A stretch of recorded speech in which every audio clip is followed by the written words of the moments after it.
Sino ang kailangang makarinig nito ngayon? Tag mo sila.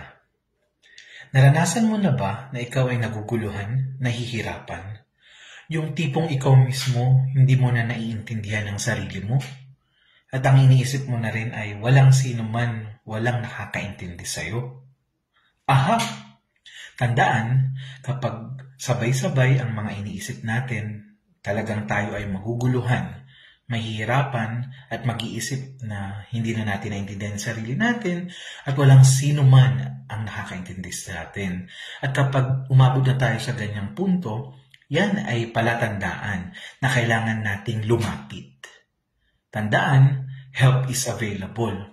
No? Maaring lumapit sa mga taong pinagkakatiwalaan natin, mga trusted someone natin, pwedeng ka-close na kaibigan, na mapaghihingahan, mapagkikwentuhan natin, makakatulong yun. No? Maari ring lumapit sa iyong spiritual life kasi baka nakakalimot na. No?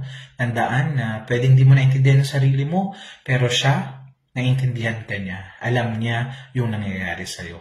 And last but not the least, kung talagang di mo na makontrol, may mga mental health professionals na mga eksperto na makakaintindi at makapagbibigay sa iyo ng marapat na treatment o tulong sa sitwasyon na nararanasan mo.